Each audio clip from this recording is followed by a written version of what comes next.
Hello and welcome to this episode where I'm going to talk about my film scoring template and show a little bit just a quick overview of how it's put together. So cheers, stay tuned.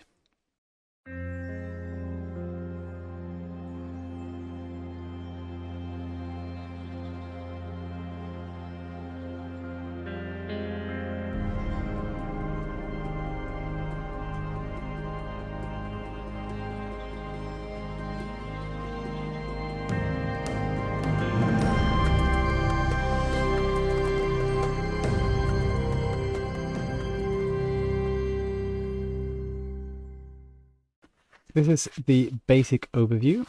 At the top we have the regular stuff. We have a video track if I'm using smaller videos and just do everything in one project. Otherwise I use softwares like Pro Tools as video slaves, containing multiple cues and so on. We have the hit points cues where I can, if I have multiple cues within one project for reason, I can mark the cues there, so it's easy to export them. We have the time signature, tempo track, chord track if I'm feeling particularly lazy or just want a different workflow, and the arranger track, and of course time code, so I can keep both time code and bars.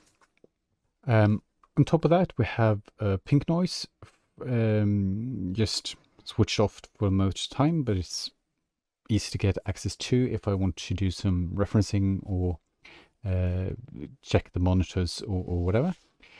We have a reference mix temp track where I can put the temp or reference mixes. Let's say I'm mixing something that's already composed and signed off, then I don't want to stray too far from what has been agreed on, so I can use that to A/B and just see that I'm actually doing it better, not just straying too far away from what was intended.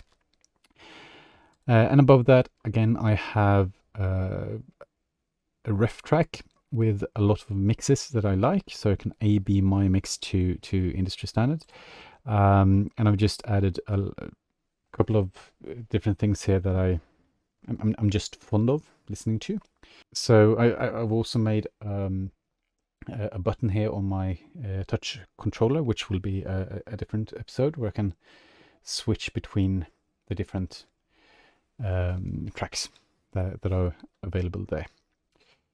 That's basically it for the top section.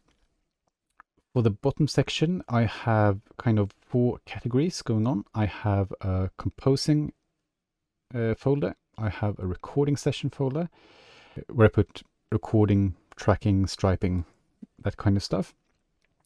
I have a mixing folder below that again, where I have all my stereo buzzers and stems.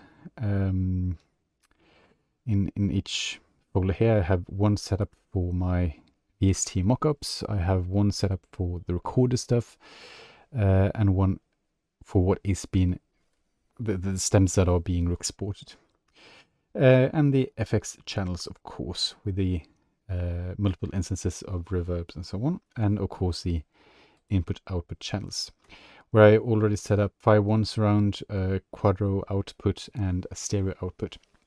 So it's easy to just bounce in whatever format you want. So basically I do most of my stuff in surround, but I do it in a compatible way, so it's easy to get to stereo without too much work. That's basically it for the overall structure. Let's dive into the composing stuff, the VST instruments, where I have quite a few tracks going on, folders for my woodwinds. This is all connected up to the Ensemble Pro 7.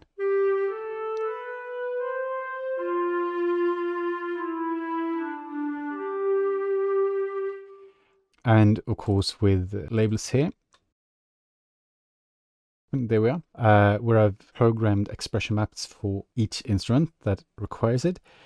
So it's easy to just get around programming. And I know a lot of people use the key switches on the keyboard, but I don't have that big a keyboard, and this suits me better. I'm more of a, my mind works around writing music on paper still, writing scores, so somehow this is more compatible in my head to me, where I have already made some different layouts that's easy to switch around depending on what I want to do. I've also set up quick controls for each and every track, so it's easy for me to just directly control everything I want to control. And so it goes on with woodwinds, brass, all color labeled, of course, to easily keep track on things. Percussion,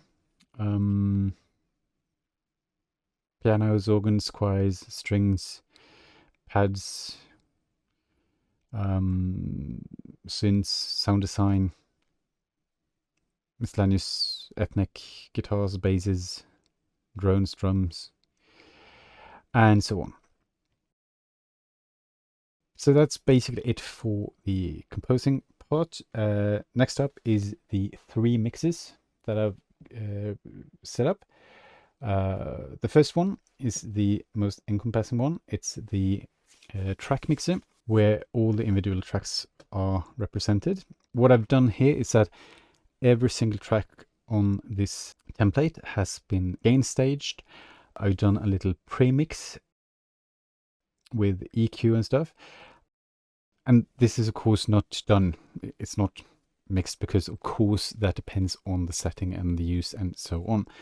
It's just taking out some of those kind of VST qualities in the sound that I'm not particularly fond of, to just clean it up and to me make it sound more lifelike, and also to speed up the process. Let's say I have a producer or director next to me and we want to talk about, okay, could we just do it like that instead, and then I can actually just play the sound and it sounds almost, you can actually get an idea of how it sounds very quickly, instead of just having, yeah, these kind of strings and I want to add reverb and that kind of stuff. Just plug and play.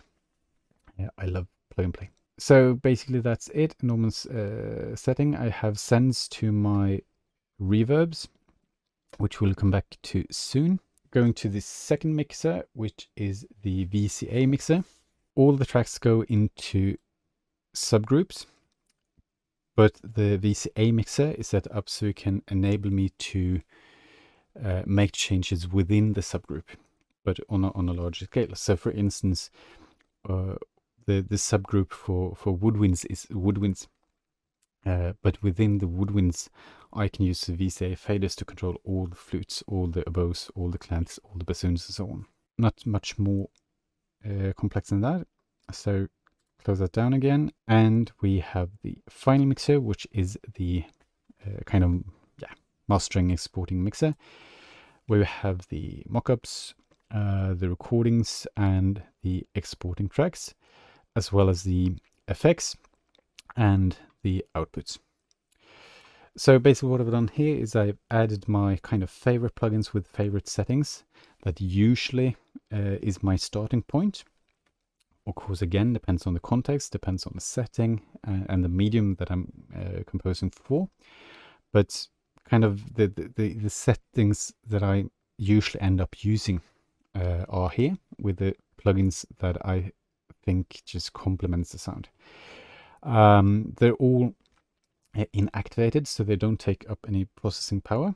One of the fine things about Cubase, I think. So I can just quickly get a rough mix going for exporting to the director or whatever. And then of course when you have signed off and it's all accepted, then you can just go in and tweak and really get into the mixing. The same goes on here for different uses and reasons. I have kind of 3 main reverbs that I use. I have different qualities. One here is kind of CPU demanding, so it goes to Piano Ensemble Pro, do the processing there, and then comes back again on the track, which is a combination of a convolution reverb and an algorithmic reverb. And usually I find that the combination of a convolution and then an algorithmic makes it sound more lifelike and more realistic somehow. Yeah, and I also have 3 additional that I can easily activate if I want to, including vocal processing and so on. Just plug and play and some amps. So it's all to save time and just kind of focusing my creative process towards creating and finding the sound rather than oh gosh darn it, where did I put that plugin, or what's the name of that plugin that I like. It's just all here. The surround and quadro is basically mostly metering and sound testing. And of course Gullfoss. I have a dedicated video towards how to set up Gullfoss in surround. You can just check my channel and you will find it there. And of course on the stereo track I have a bit more mastering utilities, including an outboard rig that I hope to grow soon, to just being able to do simple mastering within the project and just quickly punch it out. But especially for simple stuff. Of course, when the project is really big and there's a lot of CPU demanding stuff, of course, then I would import the stems into a different project and just mastering it there. Usually I just do it in the project here, at least for simple stuff and for signing off with producers and a good quality dither. Basically that's it for the third mixer. The final thing we can talk about here is the monitor section, the control room, where I've actually set up a couple of things. We have the project, we have an external source, which is my tape recorder, and we have a reference track. So actually if I sit and work with a mix, I can just quickly jump between the various sources to just easily A/B and check the mix. Because one thing is of course just testing it for testing, but also for us with a rather limited budget and sitting in a space that is not of course ideal for music production. You first of all you learn how to use it and how to produce, how the sounds in the room in relation to what sounds good outside the room. And then of course you need tools, so like actually using metering and references and so on, just to kind of get that control that your ears don't get in the room. But that could be a different video, working on a budget. If you're interested in that, just hit the comments below and let me know. And basically that's it, I think, for this video. Thank you for watching. If you like this and want more, please subscribe, hit the bell button, give it a like, give it a share. If there's something you want me to talk about, eager to know more about, just hit me in the comments and I'll do the best that I can. Thank you for watching. Cheers.